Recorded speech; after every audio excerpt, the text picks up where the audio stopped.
All right, we are back again like we never left. I Yes. am your co-host, Deante, And I'm Shekema. and we are the Dunlaps. We're the We want to we Dunlaps. want to thank y'all for showing up again because you could have been anywhere else in the world, but you chose to be here with us, and so we thank you for that. Thank you for tuning in. Thank you for helping us get those numbers up so we can, you know, do more of this.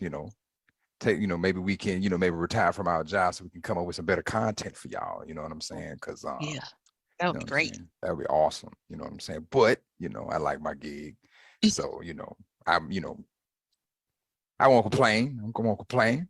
All right. I To like kick, teaching too, but if I could retire, I I mean, mean, but, God's will is ultimate and supreme. So we that's shall it. see what is yet to come. And the best is always yet to come. All right, folks. So we're going to kick it off in typical fashion. We're going to start off with today in history. What you got for us, my love? All right. So brace yourselves because it's Hey, another social. Lynch story. Hey, man. Look, what I'm becoming to realize is this social justice thing. The reason why we have social justice initiatives is because of brutality. If we didn't have the kind of brutality that exists in our history, we wouldn't have a need for social justice. For you haters of social justice out there, I want you to take a look at and read a couple books, find out what happened in the past, and so before you go making fun of social justice, if certain things didn't happen, we wouldn't need social justice. So you know, one came before the other one. Well, So it's still I going on, so there's that well. part. Touche, touche, touche. But what you got for us, my love? I ain't even braced myself no more. I already know it's gonna be some mess. Let's Okay. let's get Okay. Oh, into it. Ankles all deep. right. All right. So on this day, February 7th, 1904, a Black man and woman are brutally lynched in the Mississippi Delta. So the headline from the news article says chase ends at the stake. Luther Holbert and wife are caught and burned. And that was from the Los Angeles Times. And again, all of these today in history of racial injustice are from the Equal Justice Initiative, EJI.org. Shout out to Dr. Brian Stevenson and his team at the Equal Justice Initiative for holding us accountable. Because that's Mm-hmm. what happens when you share the truth. It holds us accountable. And here we go. So on February 7th, 1904, as hundreds of white people watched and cheered, a Black man named Luther Holbert and an unidentified woman were tortured and killed in Doddsville, Mississippi, a Sunflower County town in Mississippi Delta. Mr. Holbert was accused of shooting and killing James Eastland, a white landowner from a prominent, wealthy local family that owned a plantation where many of the area's Black laborers worked. After his shooting, Mr. Eastland's two brothers led the posse that captured Mr. Holbert and a Black woman. Some news reports identified the woman as Mr. Holbert's wife, but later research suggested she was not, so her identity remains unknown.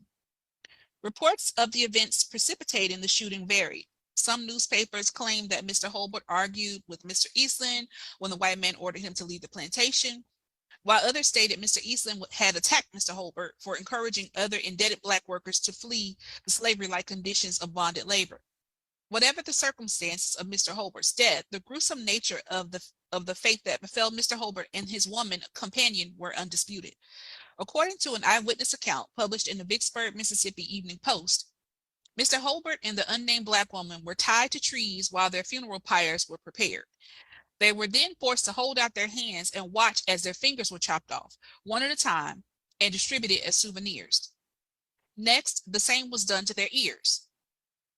Mr. Holbert was then beaten so badly that his skull was fractured and one of his eyes hung by a shred from the socket. The lynch mob next used a large corkscrew to bore into the arms, legs, and bodies of the two victims, pulling out large pieces of raw flesh. The victims reportedly did not cry out, and they were finally thrown under fire and allowed to burn to death. The event was described as a festive atmosphere in which the audience of 600 spectators enjoyed deviled eggs, lemonade, and whiskey. I don't want none of those ever again. Soon after, one of James Eastland's brothers who led the lynch mob had a son and named him James. That James Eastland later became Mississippi's longest serving U.S. Senator and spent his career championing white supremacy and opposing the civil rights movement. You can learn more in the EJI's report called Segregation in America, which is linked to the bottom of that article. What always gets me is the level of detail and context that's added to these stories. You know, is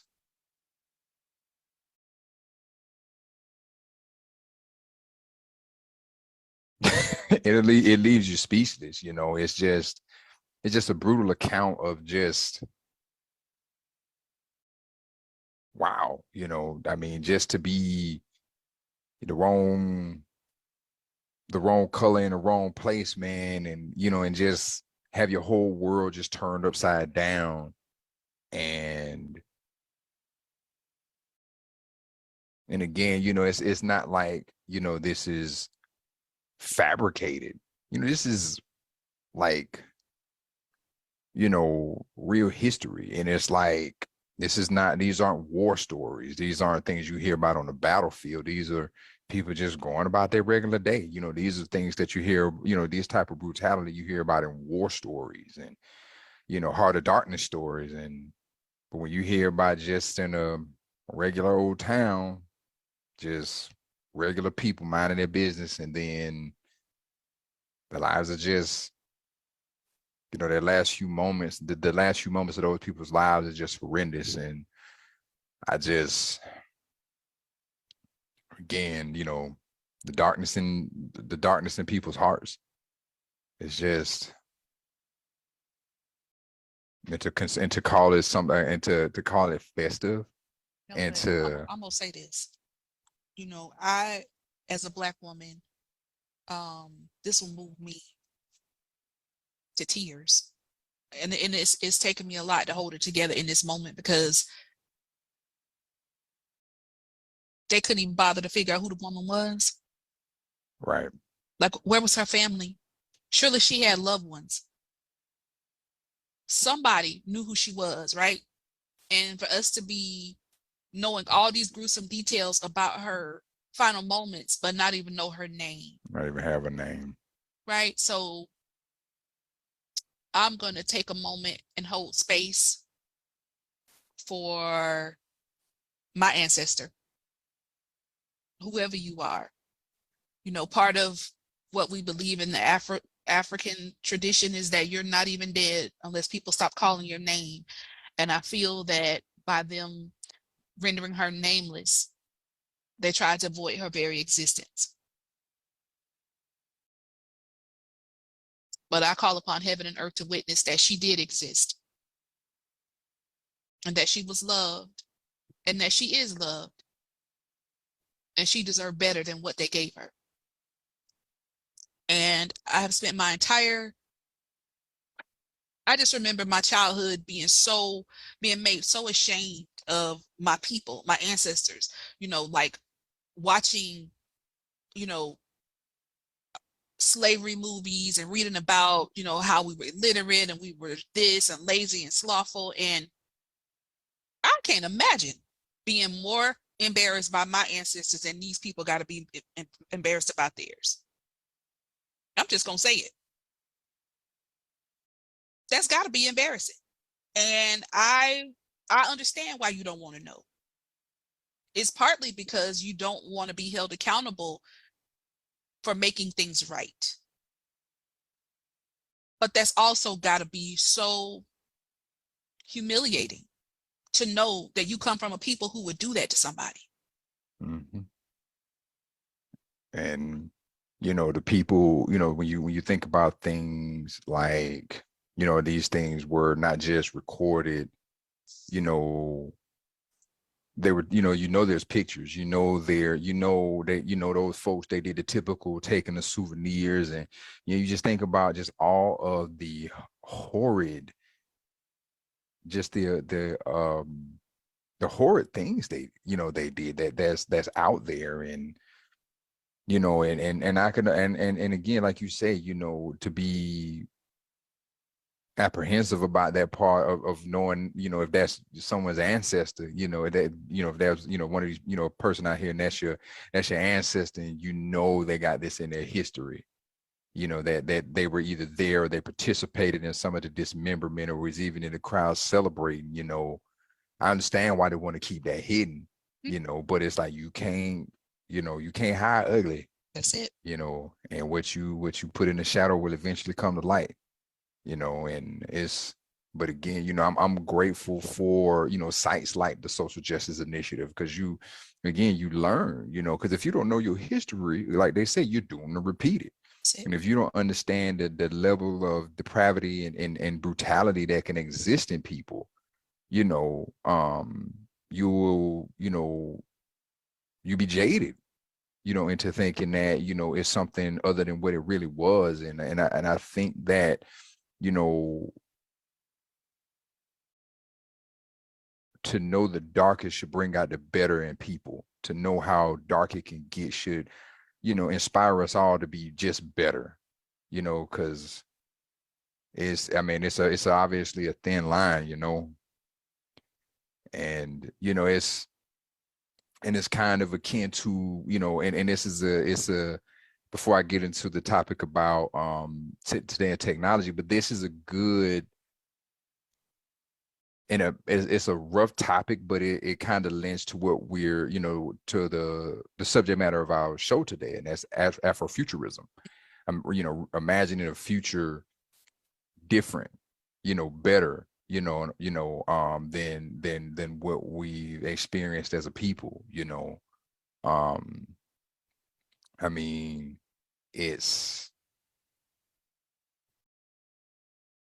really hard to reconcile some of this stuff, I think we're supposed to reconcile it. I think conditions must be right for us to reconcile it. And I think that trying to force ourselves to reconcile something that, like, part of healing this wound has to be to uncover it and clean it, right? And like, we cannot continue to ask and demand that the people who suffered be the ones who do all the forgiving. Right. Because where's the justice? Like, you're not even offering an apology. Right. You know what I'm saying? And it's not, you can do a lip service apology. We've seen that several times, but they just repealed the Civil Rights Act again, the Voting Rights Act. Like, you understand what I'm saying? Like, and there's no justice for those victims. There's no justice for their families. There was nobody. Cover it up. There's nobody that ever paid for that torture that to, as a man, one thing I always, if, I always, if I had one wish in me passing, and it's to pass with my dignity, and to have your whole dignity just removed. I think they did, though, because remember in the article it said that they didn't scream out. Oh, I missed. They didn't make a sound, and so I honestly believe that they probably, were holding on to that scripture about Christ not pleading for his life on the cross or whatever. Black people, everything is about Christ and the cross. So I'm thinking that that's what they were holding on to, but also just, I wouldn't even give you the pleasure of watching me beg you. Right. Like, that's a good point. I wouldn't do dignity, that. To go out as strong, or as go out on your shield as much as you can, and you're right, that's a very good point, but to be just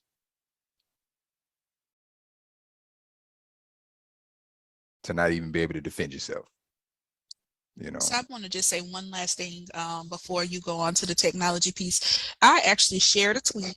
It was from yesterday, and it was from Touré, from the Touré show. And one of the things that he said was, white people, please answer this question. Why does CRT scare some white people so much? What's the real reason, the thing that they'd admit if only white people were in the room? Okay, so 156,000 views on the tweet, 170 retweets, 72 quoted tweets, 1358 likes. The comments are phenomenal.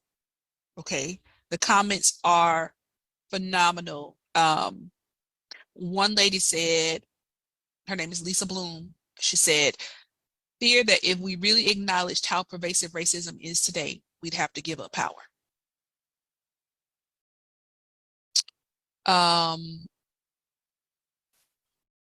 One person said, this is Ann Allen Westbrook, and these are blue check Twitter people, by the way. It requires us to look at parts of our history that make us feel shame and sit with that discomfort, and look at people in our communities, maybe our families, and question choices they made at some dark moments in history.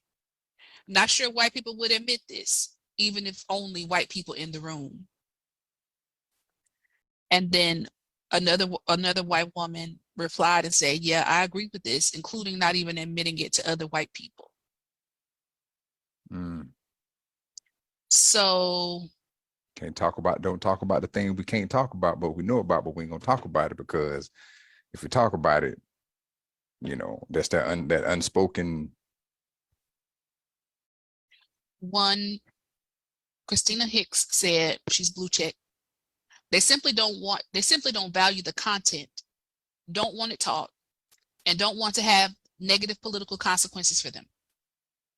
If you sum it up neatly, they also truly believe that CRT, which what they think it is, are lies, and they don't want the end result being money going to Black families. They believe it's an affront to them, and they are, quote unquote, hurting too, so they should get it, the money, if anyone does. They view reparations or systemic equality as weakness on the parts of people, saying that it's not fair or equal. They don't want the system to change, and they don't believe it's broken.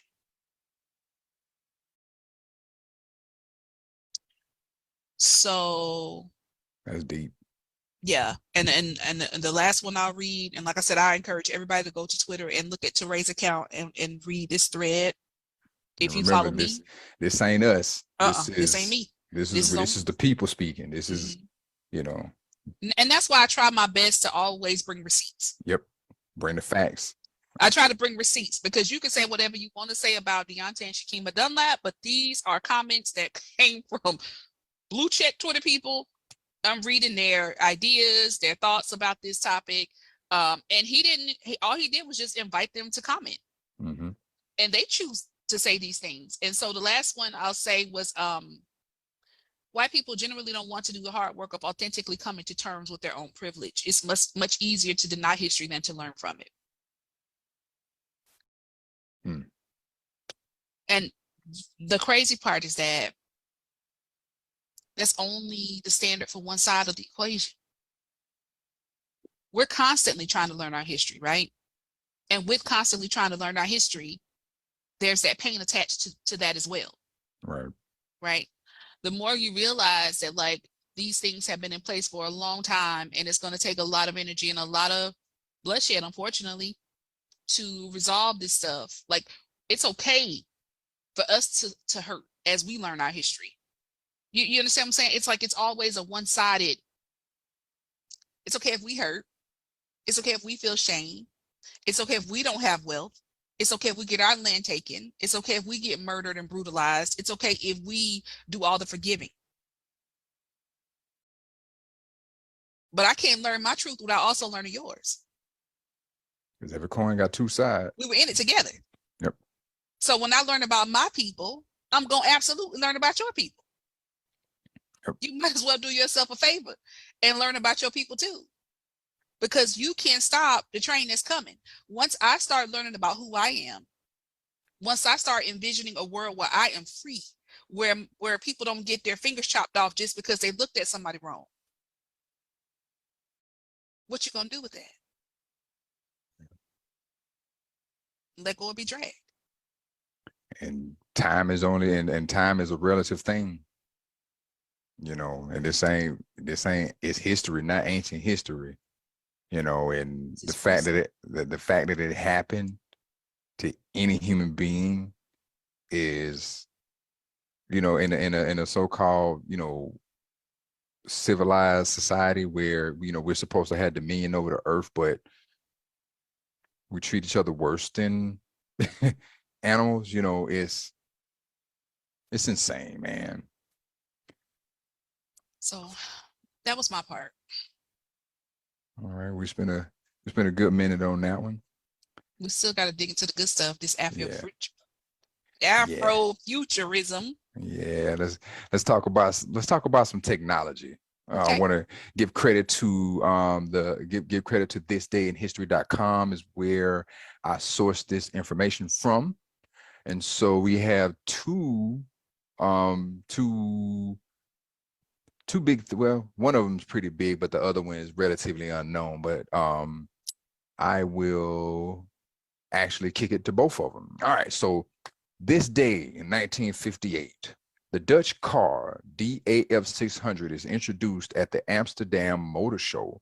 It would have been an altogether unremarkable car, except for the fact that it was the first of the cars to offer an automatic transmission at an affordable price. So it's the automatic. It was, other than everything else about it was pretty unimpressive, except for that automatic transmission that Okay. was available to the common person. And what year was that? This was 1958. Wow. The Dutch car DAF 600. First automatic transmission available at an affordable price. So I think that's something that impacts us every day. I know we both got cars that are automatic transmissions. Yeah. I learned how to drive on a manual though. Yeah, I tried learning. I didn't have enough time with it. It was just something about them hills and having to put up the emergency brakes so you can learn how to do the clutch. Exactly. But I did it, so. All right, and next thing, this one's pretty cool. February 7th, 1984. Okay. The first untethered spacewalk. Astronauts Bruce McCandless and Robert L. Stewart made the first untethered spacewalk using the Manned Maneuvering Unit, MMU. Mr. McCandless, I think that's how it's pronounced. Yeah, McCandless became the first human Earth orbiting satellite. Hang on. So McCandless became the first human Earth orbiting satellite, venturing out 320 feet from the orbiter. I couldn't get the flow of that sentence. That sentence was. That creeps me out though. Like I think about all those space movies where people are out there and then they broke it. Oh man, or something like that. Or you got to have some major courage to do something like that. Some cojones to 320 feet untethered. No thanks. No, and I guess that's where I guess they were using the where we see the jet thrusters down on the spacesuit to direct their trajectory. So it's a no for me. Yeah, I'm good. I don't think I would have been the one to test that one. Like, no, you got to have a little string on me or something, because if this thing don't do what it's supposed to do, we're gonna have a problem, Houston. So those are the two. There was one more, but it's pretty unremarkable. I wasn't going to go into that one, but those were the two technology, and those are the two technology breakthroughs on this day in history. So shout out to thisdayintechhistory.com for that information. Yeah, I think that's good, because we're talking about futurism, and you can't get there without technology. You can't. Technology. Unless you're talking about like a post-apocalyptic something. Well, in a sense, everything is technology. Yeah, because I was gonna say, usually in the post-apocalyptic stuff, it was technology that destroyed everything. So we're high technology. We'll put it like that. So we're to talk about Afrofuturism. Let's get into it.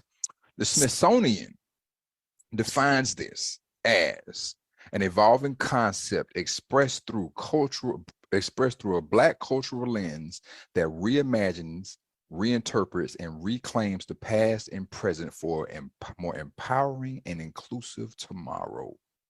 Let's get it.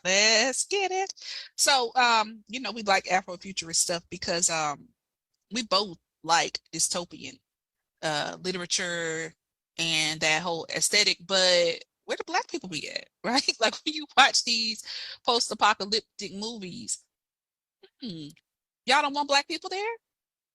Y'all don't imagine a world in which we survive, right? So like we are the global majority, and somehow if something happens, we just disappear. Or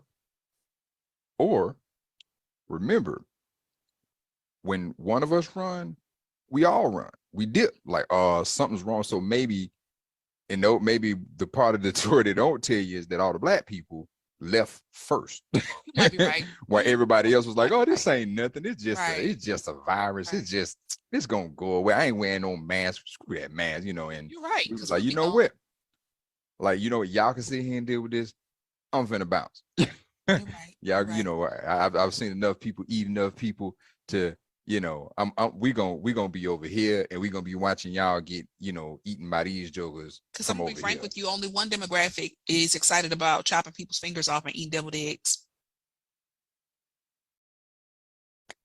I mean, I'm gonna go forward. So one of the things that we like to do is watch movies and TV shows that have this Afrofuturist aesthetic, right? And so science fiction, technology, history, even mysticism, just really envisioning like a world without colonialism. I mean, if that's what you want to call it, it doesn't have to be devoid of white people, but it does need to be devoid of colonialism and that mentality, right? And so in this futuristic space, we are free. mm-hmm. We envision a world where we're actually free. And the ironic part is that while some demographics envision a future where we are not existent, we don't have to have other people non-existent in our future.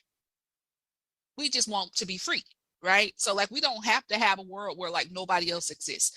That's not typically what happens in the Afrofuturist tradition. So some people say it goes all the way back to a story called The Gooford Grapevine.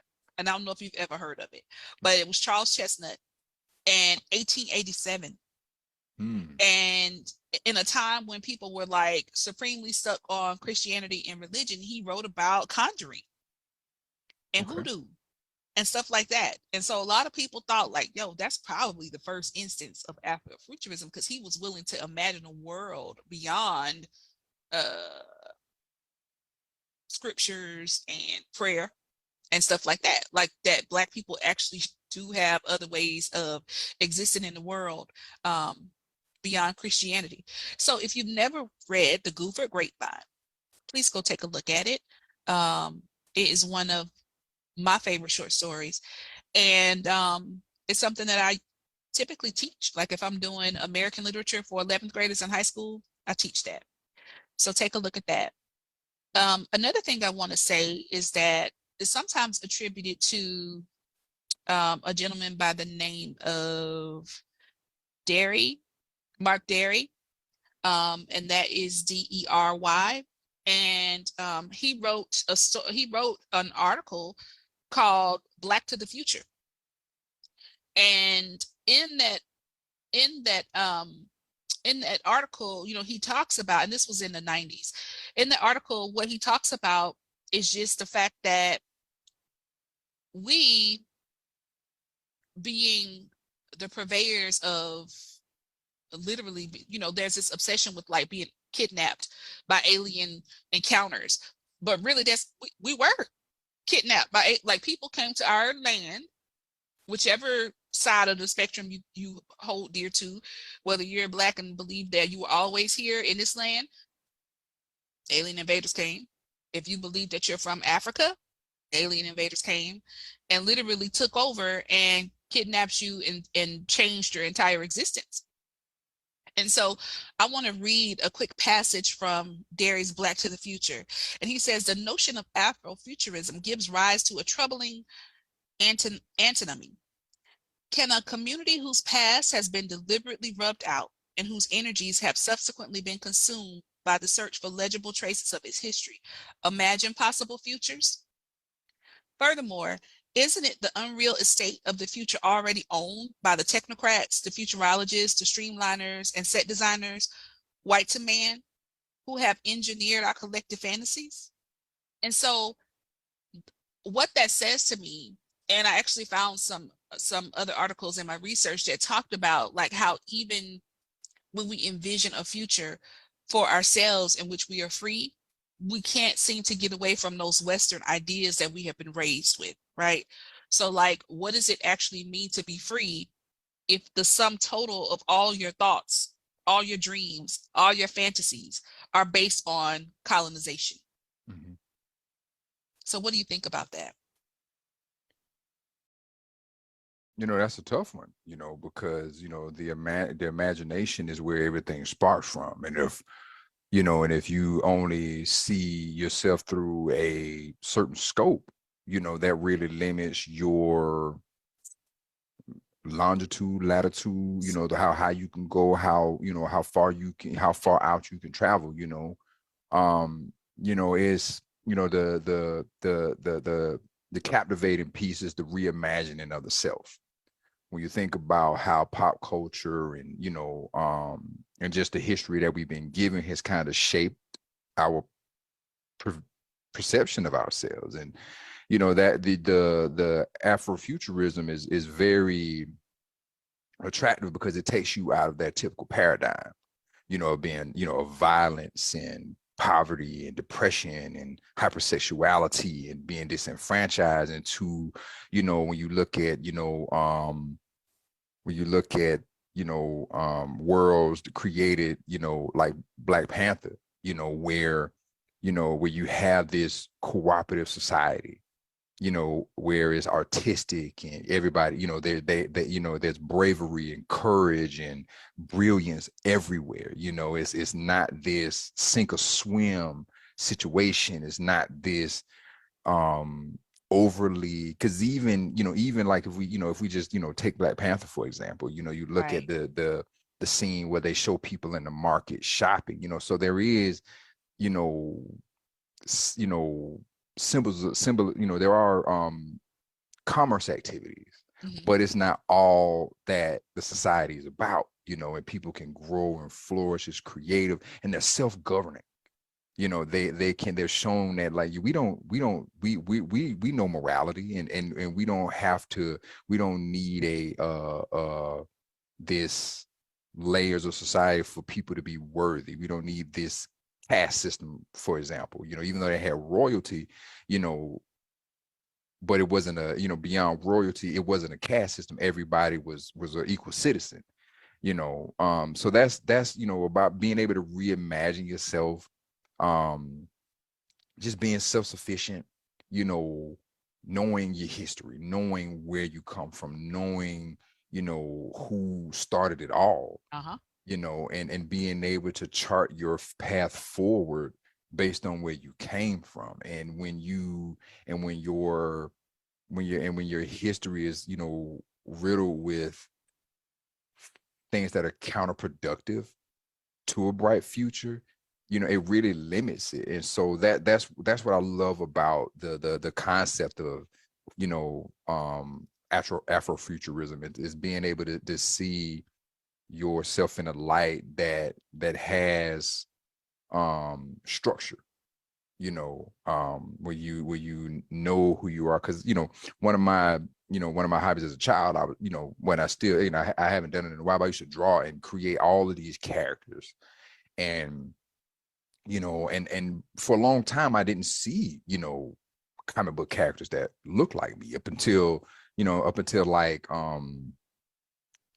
I got a little, I got a little older, and we started seeing superheroes of different ethnicities show up on the screen. So you started to kind of see yourself a little different. Um, so when I started seeing that, because when I first started drawing my characters, my characters didn't look like me.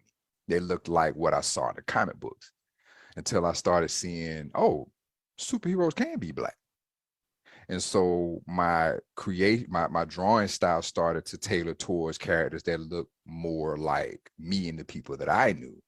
And to move like that, to start to create in that way, really expands your mind, because I was watching, I grew up watching anime and just, the traditional, just traditional cartoons, and, the typical comic books. I was a huge Superman fan, and, love Spider-Man, and, didn't really, know much outside of that. And, to start learning about characters like Black Panther, Blue Marvel, one of the, I know the movie didn't do that well, but when Shaq played when he was, when he had the Superman character, when he was the Man of Steel. That, although it wasn't an awesome movie, but I wouldn't call it one of my favorite, but it definitely had an impression on me. And to this day, Shaquille O'Neal is one of my, favorite, humans, because of that. He was, to deem himself as a Black Superman. I thought that was so dope. And then you didn't have the actual, Man of Steel character who he embodied to be, to see that character in a comic book in full color, with his sledgehammer. It was just, an amazing thing to see. And to and like I said, it really started to shape my mind in terms of how I saw myself, how I saw the characters I created, the worlds I was shaping. And it really, help, shape how, like I said, shape how I saw myself, because I'm, it was a superheroes that, that's where I kind of started developing my idea of courage and, and bravery and, and wanting to be a person of, good moral value and character,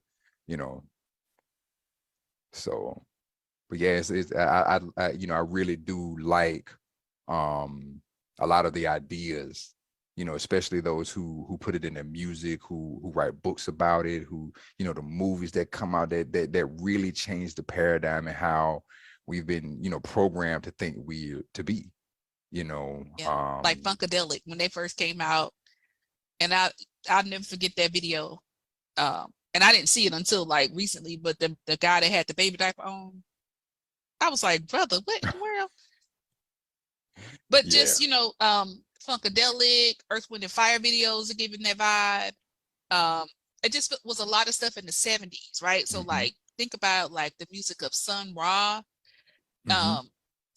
Just even having like thinking about like acid jazz and just things like that. All those things are like the Afrofuturist aesthetic. We loved Lovecraft Country. Yes. And it came out, right, for HBO, because even though it was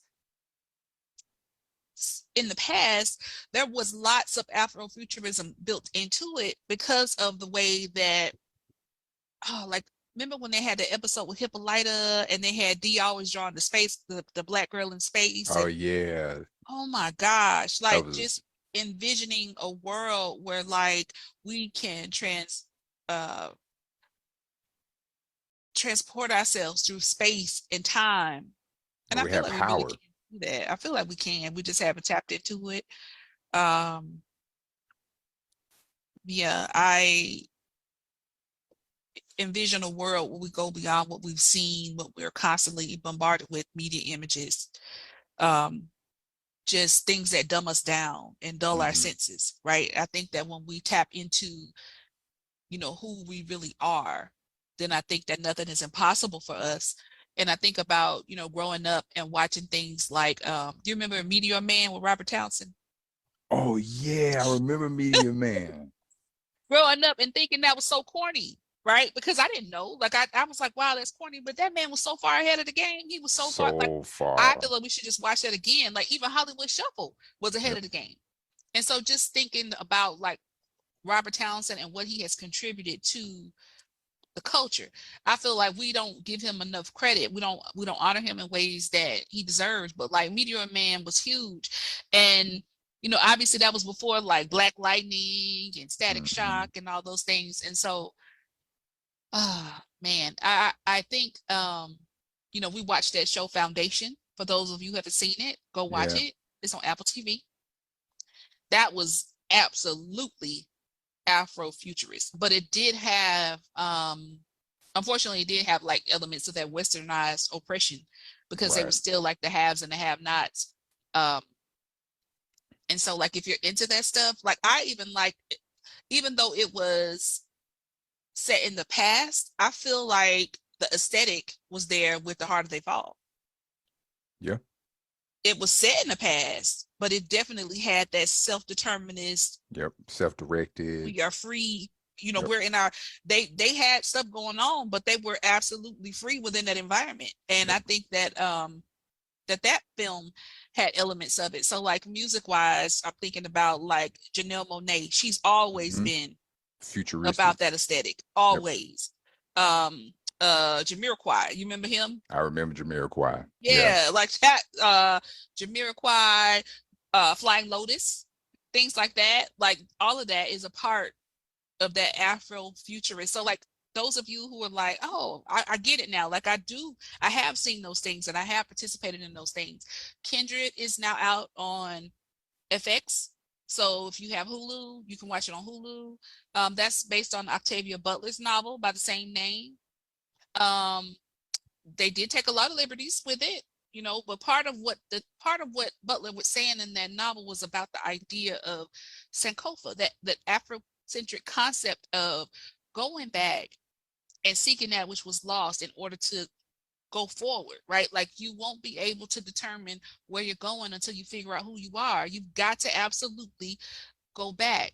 And I think that, you know, refusing to come to terms with our past is ultimately going to lead to the downfall of this nation.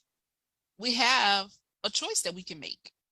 We can do the hard work of healing, or we can pretend like it doesn't exist and let the disease take us out, you know. But if you are, you know, I'll just give you the example of, you know, finding out when I had cancer. I could have decided that, you know what, it's gonna take too much for me to be healed. It's gonna take too much. Like I cannot part with, you know, pieces of myself, right? Like that's too much for me. But the cancer didn't care. Nope. It was gonna do what it was gonna do, right? And that's what racism is in this country, right? That's what all these lies are in this country. It's a cancer and it's eating us away. And it has been for a long time. And it cannot continue to exist on the thoughts and prayers. It cannot continue to exist on the kind-heartedness and to some extent the naivete of Black people. It just can't. Our prayers are not going to be enough to hold this thing up. At some point, we're going to have to do the work of cutting out the thing that is killing us. Yep. You know, and so for me, it was a no-brainer. It's like, okay, if I have to part with these pieces of myself in order to survive, then that's what I have to do.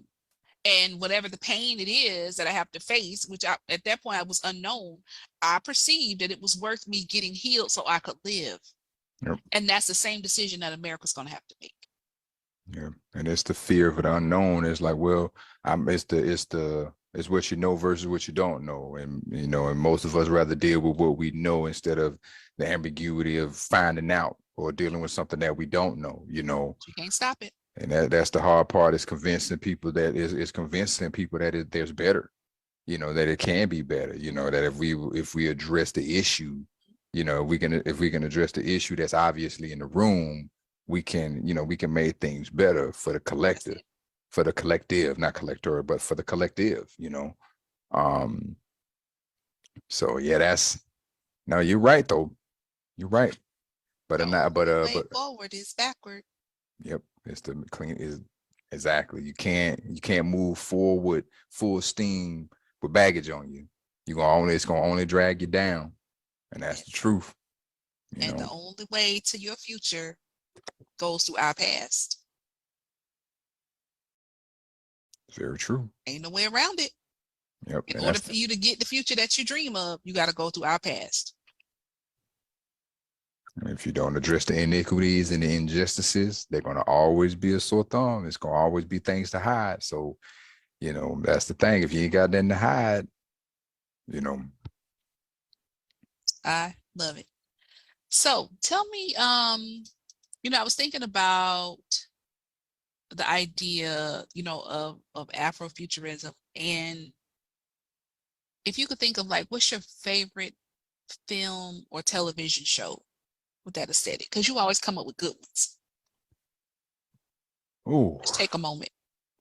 I mean, honestly, right now, if anything, you know, it definitely has to be Lovecraft. I haven't seen that was good. I haven't seen much beyond Lovecraft Country that kind of grabbed my imagination the way Lovecraft Country did. I think the way they told the story, the way it unfolded, the surprises, the twists, you know, were just incredible, you know.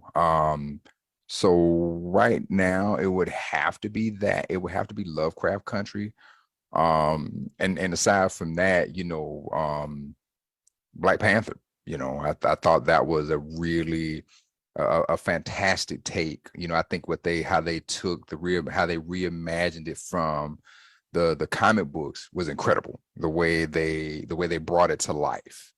You know, it's one thing. You know, it's because it's hard to bring the comics to life. It's hard to bring a highly imagined a world from someone's mind into, you know, but with today's, you know, CGI and, you know, graphics technology, it's really not that impossible. So I should probably, you know, get with the times and realize, like, yeah, they can just about create anything now. But to take the world of Black Panther and make it real and put it in motion, so you see it actually, you know, happening before your eyes, see it in action, seeing the people move, seeing the people interact and the things they talk about. It's just, imagine a world where, you know, imagine a world like that, you know, just thinking about, man, what would it be like to exist in a society like that, where, you know, where the things I worry about today, you know, I don't have to worry about, you know, the things I stress about today, I don't have to stress about, you know. I could be the best me, you know. Sometimes I question, you know, without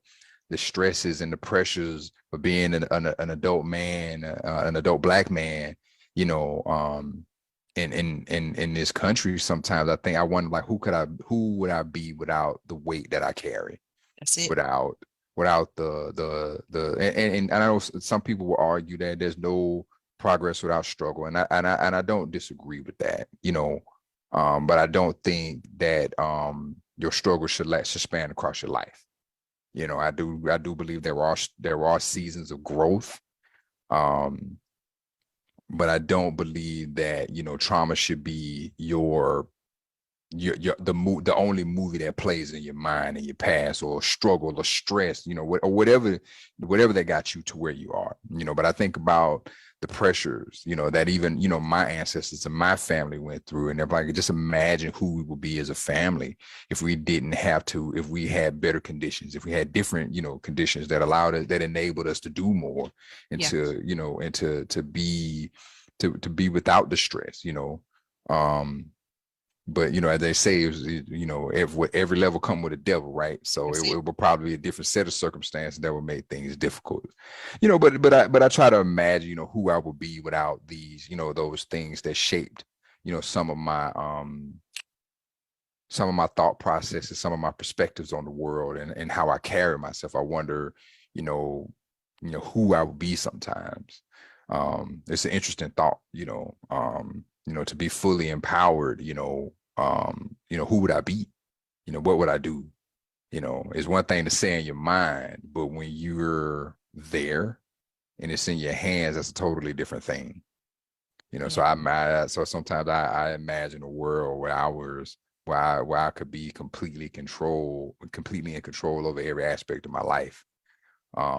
And everything is an ideal state, but, you know, then again, it's going to come with this, you know, its own set of problems and solutions, you know, just like my current life has. And so I'm grateful to God for, you know, despite, you know, my you know, what I've, you know, experienced in my life, you know, that I am where I am, and I'm, you know, and I got to enjoy and, you know, progress as I am, because despite all of that, you know, I am who I am, you know. And so I don't hold anything against me, and I decide to be the best me despite. And I'm proud of you. I get to live with you, so I know how amazing and phenomenal you are. I'm all right. You better than that, baby. I do my thing. You better than that. But well, it's only because I got you. You make me better. Because we better together, right? That's why we in it together. You know, in it together with the Dunlaps. See how I did that? So while you were talking, I was loading up the chat with lots of goodies on Afrofuturism. And so if you're tuned in with us on Facebook Live, or if you are coming in later to watch it on Facebook Live, you'll see lots and lots of links to help you engage in the conversation surrounding Afrofuturism. And, you know, above all else, I just want you to know that Afrofuturism is more than just Negroes in space. That's not what it is. It's not like we're taking the Jeffersons and taking it and combining it with the Jetsons. That's not what it's about, you know. But if it requires us to leave this planet in order to find a place where we are free, then we get to dream about that. We get to envision that. And so ideally, you know, we could all get along and work towards saving the planet and work towards, you know, being humane towards one another. But I don't know. We'll see how it goes. We'll see if we have the maturity and the wisdom to do the difficult things. Well, if we had the maturity and wisdom, then, you know, it wouldn't be a need for Afrofuturism. It would just be futurism, right? But, you know, we haven't quite hit that evolutionary peak yet to where we can, you know, get there, but we got a long way to go before we get there. But so flipping that question, a legitimate point though. Let me go back to what you said. Like we typically come up with stuff to counter. You know, like when you talk about futurists, again, you know, and this is why I mentioned at the beginning, their future doesn't include us. You know, their future includes us being replaced by robots. Another dynamic of control, right? So like Black people started to talk back. We don't want them no more. We're gonna make robots because they don't talk back. Or Black people asking for reparations. Robots don't do that, so let's make robots instead, you know? And the future is where our labor has been replaced by things that can't talk back, you know, things that don't want freedom. You can tell them what you want them to do, and they're just gonna, you know, mindlessly obey you. Because at some point, that's what we did, right? Until we learned how to read, and that shifted the whole thing. Like that's why we were doing everything we could to be literate, right? That's why literacy is still the social justice issue of the 21st century. Like once we learned, you know, about our struggle, then we were no longer fit to be in that struggle, and we've continued to try to fight, you know, to improve our own conditions. And so, I just think it's interesting that, you know, Afrofuturism. It's definitely its own thing and it stands alone. I don't want to say that we're not creative enough to come up with our own thing first, because typically we are the originators of everything. But I just wanted to reaffirm your statement about, like, if things were done the way they're supposed to be done, we wouldn't even need it. It would just be futurism. You know, like the conversation about teaching African American history. If you just taught what you were supposed to teach, it would be just U.S. history. Right. But since you won't, now it has to have a separate category because you don't consider us a part of history. Right. So we have to develop our own, which, you know, which also creates tension. Because I can't tell my story without telling yours. Right. You know, and it's like, you know, when you have a whole group of people saying like, what about us? Like, we've been here doing stuff, and we've had several inventions and patents that have, you know, been claimed by people who didn't actually invent or patent that. So, you know, but it's also, you know, kind of, you know, going back to the part about, you know, being replaced with robots. You know, it's that, you know, again, it's that dominance. You know, it's that, you know, it's kind of that evolution of, you know, I guess I don't call it barbarism, you know, where you take you move from a physical to, you know, now you program it, now you put it in the coding, you know, now you don't have to hit it to get it to do what you needed to do. You don't have to hit it to keep it in line. You just change the program. It's just a matter of going into the command line, replacing one string of command, one string of code with another one.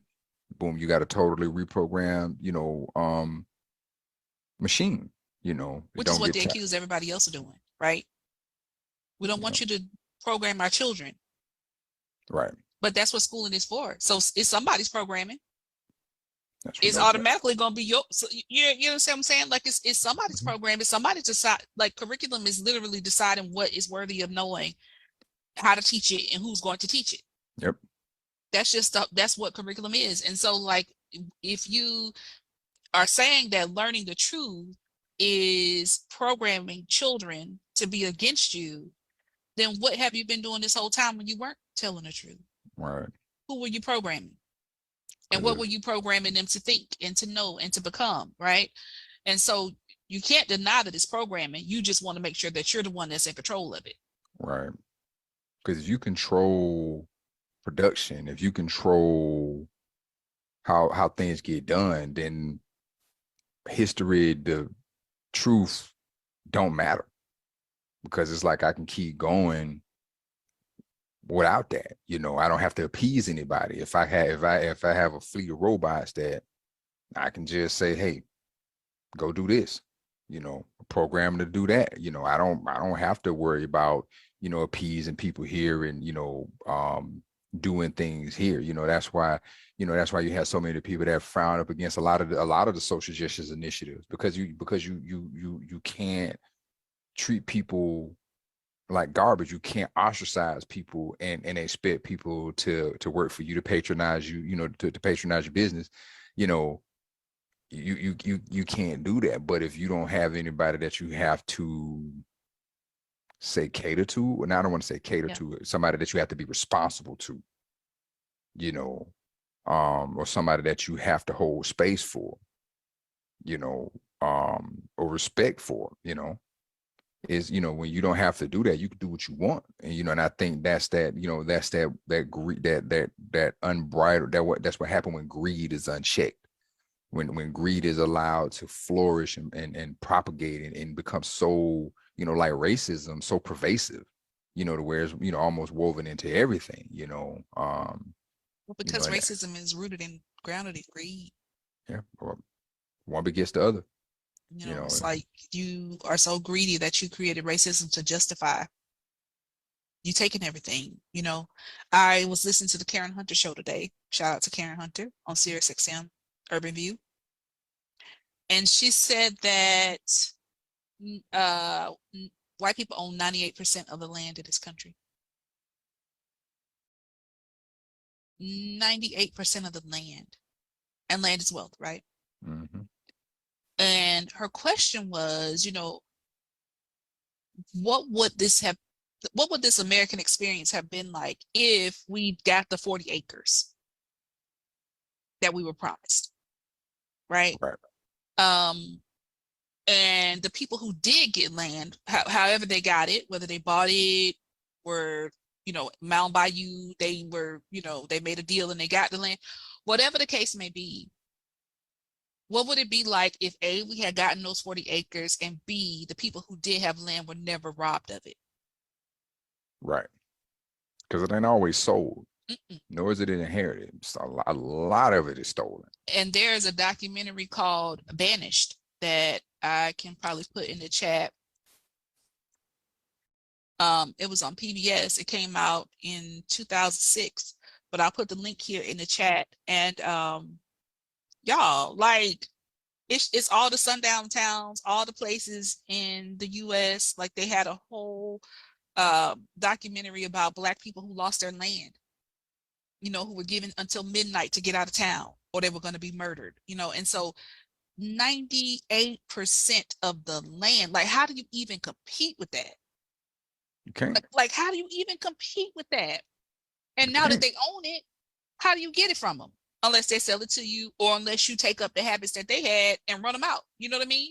And like, I just, this system is set up in ways that it feels like barring a divine intervention,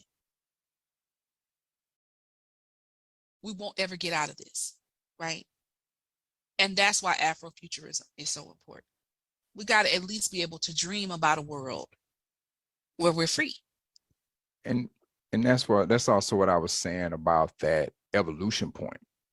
You know, the unfortunate thing about evolution is that evolution a lot of times comes in moments of great stress, kind of going back to what I was saying earlier. It's usually the pressure that either bust pipes or make diamonds, right? And it's going to take something that, you know, in order for something to become more important than, you know, power over another or having more than another is a common, I guess, I don't want to say threat, but a common ailment, a common issue that, you know, connects us all. And that's the only time we ever really see real evolution. And it's like you say, you know, and it's like you say about a divine intervention. And I think that divine intervention is going to have to start up here, That's you know, it. in the mind, you know, where, you know, there's going to have to be, you know, something more important, you know, like right now we have states where clean water is an issue. You know, if that's not a tie that binds us, I don't know what is. So what happens when that becomes the case more often? You know, when will we start to see each other the same? Will we start to see, you know, a more, you know, more commonality among people, you know, less greed, Yeah. you know, more for the greater good, you know, and it's an unfortunate truth that things got to get worse before they get better. And it's often, and it's just as much as a tragedy itself, it's also tragic that tragedy is what brings people together. You know, and that's the unfortunate truth is that struggle is the things that bring us closer. And I guess that kind of goes into the no progress without struggle. You know, so We're proud to do our part. Yeah. So it's an interesting juxtaposition, you know, trying to go backwards to go forward, you know, the good, the bad that creates the good, you know, it's a really, you know, well, I guess it's balanced if you look at the yin and the yang. I guess that's, you know, one of the true principles of balance. You know, can't, you know, the extreme of one brings the other, you know. Yeah, but I okay. I mean, I could be wrong. No. I think you're right. I just, could be wrong. In my head, sometimes I'm like, what happens if we get off the seesaw? What happens if we just get off? Right. Well, but again, it comes to an we evolution. have to not be afraid of what happens when this thing falls apart. And I think that we are so invested in it. It's like being in a bad relationship. You know, it usually takes people 12 years to get out because you think about all the energy and effort and how much time you wasted. And you're like, well, if I could just make it work, it'll probably be okay. And it's like around that 12-year mark, you're like, no, you're not going to change. You know, it's the evolution thing. You know, it's, you know, because how do you know that if you get off the seesaw, that one of the people that got off the seesaw going to create another seesaw? Yeah, but hey, I would take my chances. You know, and because, you know, more people gonna gravitate to what they do the most. You know, just kind of, you know, going back to, you know, even like, you know, the Back to Africa movement, the people that went back to Africa and they went and did the same thing that was done to them here. They went to, you know, like they went back to Africa and did the same thing. Well, that was because the people who created Liberia were actually the same people who were in charge over here. So it wasn't like the Black people went and they were in charge. Oh, that's why it's called Monrovia, because President Monroe. Well, I need to go back and reread my documents because they just created a colony. They basically created a colony for them to go to, and so it was right. I remember that. Yeah, it was the same people in charge. Like they got to lead the United States, but it was like the same people were in charge over there. You know, remember Africa was still heavily colonized during that time period, so it was par for the course. You know, and so that's true. Touche. We got so much to talk about. Like, anyway, this is the first show of Black History Month. Yep. And so we just thought we'd pop it off by talking about like the future. Like, what does it look like? What does it feel like? Who's there? What could it look like? And what could it feel like? And who might be there as well? So next week's show is about Black love because it's on Valentine's Day. Valentine's Day. Hearts and love. Yeah. So I'll be celebrating Valentine's with my booski. That's how we always do it. Right here with y'all on In It Together with the Dunlaps. Yes, indeed. I am your co-host, Deante. And I'm Shekema. And we are the Dunlaps. We're the Dunlaps. Thank y'all for tuning in. We hope y'all enjoyed this conversation and got something from it. I enjoyed it. It was really good and enriching, and you know, a lot of fun. So like, I had a chance to talk a little bit about comic books and expose my nerdiness. So A real blerd. not that I haven't already, but you know, y'all know how I go. Thank y'all for tuning in. We hope to see y'all next time. Same black time, same black channel, 6 p.m. Central Standard Time every Tuesday. In it together with the Dunlaps. Get in it with us. Bye, y'all.